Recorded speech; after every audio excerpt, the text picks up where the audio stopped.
आज हमारा प्रोटेस्ट था, जो पीसफुल प्रोटेस्ट था प्रेस कॉलोनी में।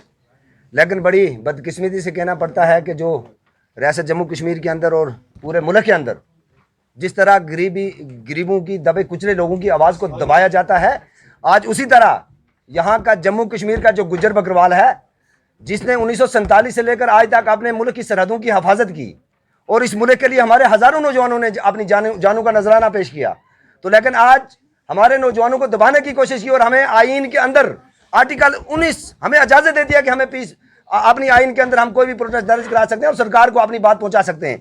लेकिन आज हमें वहाँ पे प्रेस कॉलोनी में वहाँ पे बहुत ज़्यादा पुलिस लगा दी, हमारे नौजवानों को डिटेन किया गया, यहाँ थाने में लाया गया और हमें वहाँ पर प्रोटेस्ट नहीं करने दिया गया। हम इसकी कड़े अल्फाजों में निंदा करते हैं और हम सरकार से एक गुजारिश करते हैं कि कब तक आप हमारे जैसे नौजवानों को और यहाँ खासतौर पर कश्मीर के नौजवानों को दबाना चाहोगे। हमारी प्रेस कॉन्फ्रेंस करने का मतलब या हमारा प्रोटेस्ट का मतलब एक ही था कि जो पिछली बार जो एक अपर क्लास जम्मू कश्मीर के कुछ अपर क्लास लोगों को, जो बड़े बिजनेसमैन हैं, जो बड़े अरबपति और खरबपति हैं, सरकार अपने वोटों के स्वाद के लिए उनको शेड्यूल ट्राइब में लाना चाहती है। उसके लिए हम पैदल मार्च, हमारे महापंचायत और हमारे हज़ारों नौजवान सड़कों पे हैं। तो उसलिए आज हमने प्रेस कॉन्फ्रेंस की थी कि हम सरकार को ये बाबर करवा देना चाहते थे कि जम्मू कश्मीर का गुज्जर बकरवाल नौजवान इस चीज़ के मुखालिफ था और मुखालिफ रहेगा। लेकिन बड़ी बदकिस्मती से मैं आपको एक बात बताऊं कि हमारी पैदल मार्च जो रजौरी से शुरू हो रही थी, हमारे बहुत सारे सोशल एक्टिविस्टों को वहाँ पे अरेस्ट कर लिया, वहाँ पे बंद कर लिया। हमें पता ही नहीं है, ना उनकी कोई खबर है, ना कोई उनकी बात, ना हमें पता है कि उन लोगों को कहाँ रखा है। इसलिए हम सरकार से और जम्मू कश्मीर पुलिस से कहना चाहते हैं कि फौरी तौर पर उन्हें रहा किया जाए। और जो पार्लियामेंट सेशन चल रहा है, आज का जो पार्लियामेंट सेशन चल रहा है, मैं अपने वजीर आजम साहब से मुतवाना गुजारिश करूँगा और होम मिनिस्टर ऑफ इंडिया से मुतवाना गुजारिश करूँगा और यहाँ पे आपके बीच में हमारी जो मुल्क की एजेंसियाँ, चाहे वो किसी भी एजेंसी से सुन रहे हैं, उनसे गुजारिश करूँगा कि अगर आप जम्मू कश्मीर के गुज्जर बकरवाल को इस मुल्क की सरहदों का महाफज समझते हैं, अपनी फौज के साथ कंधे से कंधा मिला के महाफज समझते हैं, तो इनके हक पे बिल्कुल आप इनके हक पे जो आप डाका डालना चाहते हैं वो हरगिज़ ना करें। अगर मुल्क आपके लिए पहले है तो गुज्जर बकरवाल को सताने की कोशिश ना करें। लेकिन बीजेपी का कहना है कि जो गुज्जर भाई रिजर्वेशन भी तो रिजर्वेशन हो ही नहीं सकती। बीजेपी हमारे लोगों को बेवकूफ़ समझती है और कुछ हमारे बीजेपी ने कुछ ऐसे लीडर गुजरों के रखे हैं जो बेवकूफ़ लीडर हैं।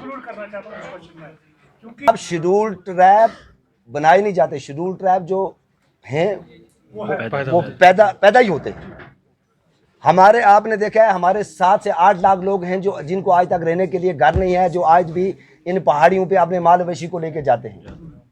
तो जिन लोगों को ये शेड्यूल ट्राइब देना चाहते हैं, वो जम्मू में शर्मा, वर्मा, गुप्ता, जिन लोगों को ये शेड्यूल ट्राइब देना चाहते हैं, क्या हमारे बच्चे उनके साथ मुकाबला कर सकते हैं? जिन बड़ी बड़ी यूनिवर्सिटी में जिनके बच्चे तालीम हासिल कर रहे हैं, हमारे बच्चे उनके साथ मुकाबला कर सकते हैं? इसलिए हम सरकार से कहते हैं कि आप पहाड़ी कम्युनिटी को जो मर्जी दें, हम उसके खिलाफ नहीं हैं, लेकिन शेड्यूल ट्राइब में किसी भी तरह किसी भी कम्युनिटी को शामिल ना किया जाए, किसी को इंक्लूड ना किया जाए।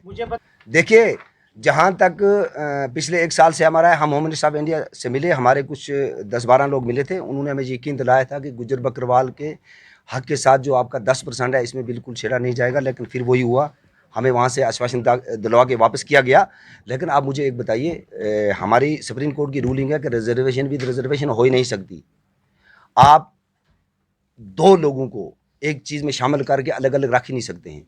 हाँ, ये कहना चाहते हैं कि भाई आपका शेड्यूल ट्राइब में शामिल नहीं किया जाएगा, आपका 10% इंटैक्ट रखा जाएगा, बिल्कुल गलत है। वो कानून में कोई प्रोविजन ही नहीं है, वो पार्लियामेंट में कोई बिल लाई इन्होंने नहीं जी गुज्जर बकरवाल के शेड्यूल ट्राइब के साथ नहीं छेड़ा जाएगा, तो वो तो है, ऐसा कुछ भी नहीं है। अब हमें बेवकूफ़ बनाने की कोशिश की जा रही है और कुछ हमारे लोग हमारी कम्युनिटी में से जिनको आज कोई कम्युनिटी के अंदर हमारे नौजवान पूछ नहीं रहे, वो लोग आगे रखे हैं एजेंट बना के और उन लोगों के थ्रू कम्युनिटी को बेवकूफ़ बनाना चाहते हैं। मैं आपके माध्यम से कट क्लियर कह देना चाहता हूँ, ये हमारे नौजवान हैं जिनका फ्यूचर है, ये सारे नौजवान इस चीज़ के मुखालिफ हैं और सरकार को इस चीज़ का हम बता देना चाहते हैं कि हम हरगिज़, हमें जिस तरह की भी लड़ाई लड़नी पड़े, हमें जेलों में जाना पड़े, आप हमें PSA लगाओ, आप हमें कहीं भी बंद कर लो, हम सब नौजवान तैयार हैं। आप तैयार हो सब लोग? हम सब नौजवान तैयार हैं। हम सरकार होम मिनिस्टर की तरफ से ये भी बताया गया कि देखिए, जहाँ तक होम मिनिस्टर साहब को मैं याद दिलाना चाहता हूँ कि जब 5 अगस्त हुआ था, होम मिनिस्टर साहब ने तभी जम्मू कश्मीर के गुज्जर बकरवाल को पार्लियामेंट के अंदर 500 पार्लियामेंट मेंबरों के अंदर, जो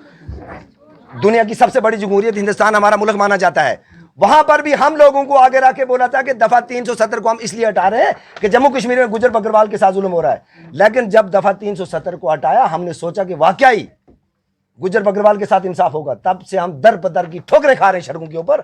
हम होम मिनिस्टर साहब से कहना चाहते हैं कि उस वादे को याद रखें और जम्मू कश्मीर के गुजर बकरवाल को सताने की कोशिश ना करें। बेकस, बेबस और गरीब लोग हैं ये। जब ये गरीब लोग ठान लेंगे, सड़कों पे आ रहे हैं, हम कभी भी अपने हक को छोड़ के पीछे नहीं हटेंगे। ये सरकार को बिल्कुल ये हमें दबाने की कोशिश ना करे और ये सरकार इस गुमान में ना रहे कि हम इनको जेलों में बंद कर देंगे, हम इनको पीएसए लगा देंगे और ये लोग चुप हो जाएंगे। इस रिजर्वेशन बिल से आपको लग रहा है कि ये तो सियासत कर रहे हैं, पहाड़ी और गुजरों को लड़ा के आपस में सियासत कर रहे हैं। इसलिए हम सरकार से कहना चाहते हैं कि पहाड़ियों को आपने पीएसपी दी है, उसको बढ़ा के 15% कर दो। जो 4% पीएसपी दिया उसको बढ़ा के 15% कर दो। आप गुजर बकरवाल और पहाड़ी भाइयों को आपस में क्यों लड़ाना चाहते हैं? ये तो सियासत कर रहे हैं और सियासत मुझे लगता है कि मुल्क की सिक्योरिटी सबसे बेहतर है। अभी तो हम आईन के अंदर सड़कों पे लड़ रहे हैं और ये लड़ना हमारा तब तक जारी रहेगा जब तक हम हिंदुस्तान में किसानों की एक भी लाई थी।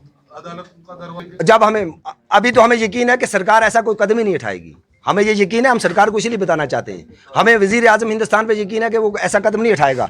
अगर हमें ज़रूरत पड़ी हम सड़कों की लड़ाई भी लड़ेंगे, हम अदालत की लड़ाई भी लड़ेंगे, हम आईन के अंदर सब लड़ाई लड़ेंगे, किसी हद तक जाएंगे।